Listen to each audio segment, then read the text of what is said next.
Señoras y señores, muy buenas noches, sean bienvenidos. En los próximos 60 minutos vamos a ver si somos capaces de dar respuestas a preguntas como, por ejemplo, ¿por qué nos asustan tanto los zombies?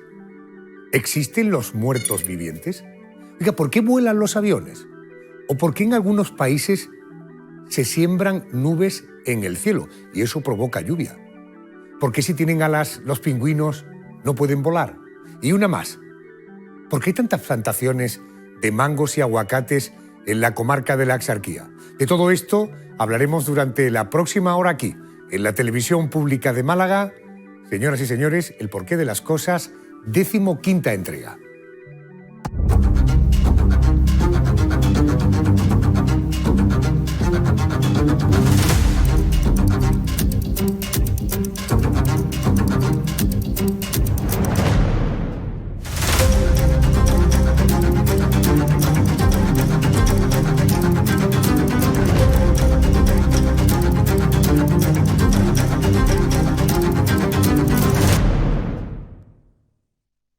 Cuentan las historias que salen de noche, que en mitad de la oscuridad abandonan sus tumbas para buscar presas, personas a las que llevar a ese otro lado, a ese lugar en el que ni estás vivo ni estás muerto. Esta noche les quiero comenzar hablando de muertos vivientes. Y para eso me acompaña en El porqué de las cosas José Manuel García Bautista. Él es investigador experto en asuntos paranormales y es autor de Muertos vivientes, uno de los libros que componen la colección Enigma de la editorial Almuzara. José Manuel, muy buenas noches. Bienvenido a la televisión pública de Málaga. ¿Qué tal, Adolfo? Muy buenas noches y agradecido siempre de estar contigo. Muchas gracias. Esto que parece que es verdad, es mentira, es una leyenda, esto lo vamos a aclarar a lo largo de la noche y les voy a sorprender. Pero en todo caso, José, ¿cuándo y dónde habría que situar el origen del fenómeno zombie, por llamarlo de alguna manera? ¿En qué culturas, en qué época comenzó a hablarse ya de muertos vivientes?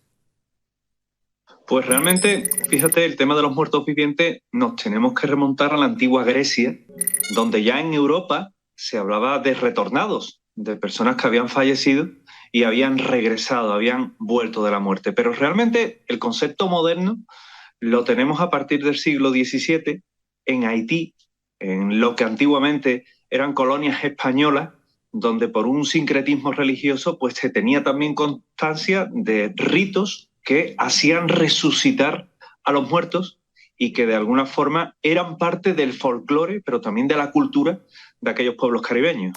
Cuando hablas de sincretismo religioso, ¿exactamente qué quieres decir? Fusión de ritos. Nos encontramos que los barcos que se dedicaban a la trata de esclavos apresaban a lo que eran las personas, les privaban de su libertad en África, se los llevaban a lo que era la zona del Caribe, y allí lo que había, como no podían rendir culto a su religión, es decir, a la religión que ellos tenían, pues lo que hacían es que la disimulaban, la camuflaban con lo que era la religión cristiana. Y así, por ejemplo, pues tenían su santito, la Virgen de las Mercedes, la Virgen de Atocha, que realmente no son tales, sino que enmascaran a determinados cultos, determinadas deidades paganas que ellos tenían. Por tanto, la fusión, ¿no? Sincretismo, la fusión. La pregunta, José, ¿los muertos vivientes existen? Existen, por supuesto, pero se alejan mucho de lo que tenemos actualmente en mente, que tiene que ver mucho con las películas, ¿verdad? Con lo que nos ha transmitido el cine a través, por ejemplo, del precursor de todo esto que fue George Romero, y tienen, en este caso, un concepto más real del que creemos y en parte, si cabe, incluso más terrorífico. Cuando hablamos de zombies, automáticamente nos viene a la imagen ese ser tenebroso, rabioso, con la piel caída a pedazos, vestido con harapos, porque es la imagen, como decía, que nos ha inculcado la cultura cinematográfica. Pero en todo caso, una definición un poco más rigurosa, ¿qué es un zombi? Un zombi es una persona que mediante una determinada droga se le ha inducido un estado de muerte aparente, una catalepsia profunda, y en la que, habiéndose certificado la muerte, en este caso en unas condiciones más precarias que las que podemos encontrar en cualquier centro médico europeo, pues allí en Haití se certifica la muerte y al cabo de unos días el muerto es resucitado, en este caso por un bokor, por un brujo, y a partir de ahí privada su voluntad para convertirlo en un esclavo en plantaciones de la propia Haití o de República Dominicana. La religión vudú contempla como castigo convertir a las personas en zombis. ¿Cómo es el ritual de zombificación? ¿Se sigue practicando hoy en el siglo XXI?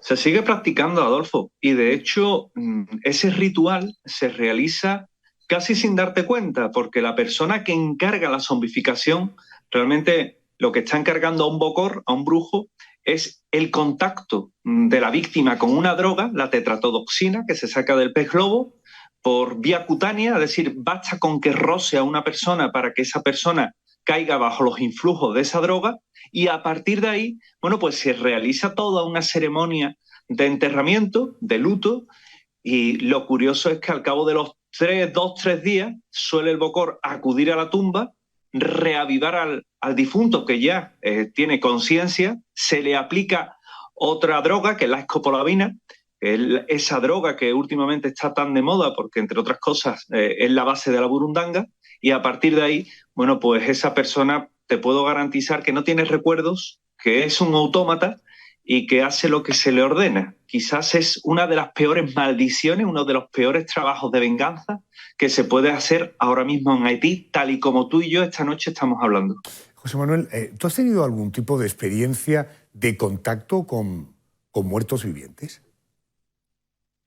Estuve en Haití en 2 ocasiones. En una de ellas tuve la oportunidad de acudir a una ceremonia vudú. Simplemente era una ceremonia, era un rito, pero sí es verdad que aquella misma noche se despertaba a un muerto viviente, se despertaba a una de estas personas que habían sido zombificadas, a la que no me permitieron ir a ver, a la que no me permitieron asistir a esa ceremonia, pero sí es verdad que luego allí en las diferentes plantaciones que, por ejemplo, te puedes encontrar en Haití o en República Dominicana, ves a personas que el guía, desde el automóvil, en este caso un guía privado, te dice, mira, aquella persona es un zombie, está zombificada, y efectivamente cuando tú lo ves con la mirada perdida, en extrema delgadez, trabajando casi de sol a sol, y te das cuenta realmente que esa persona pues le ocurre algo que la obliga a actuar de esa forma tan robótica, tan monótona y en este caso tan inhumana. A la pregunta que planteábamos, ¿existen los zombies? Probablemente nada parecido a lo que vemos en el cine, pero fíjense la experiencia en Haití. José Manuel García Bautista, investigador, gracias por atenderme. Te mando un abrazo muy fuerte. Gracias. Muchísimas gracias, Adolfo. Buenas noches. Buenas noches.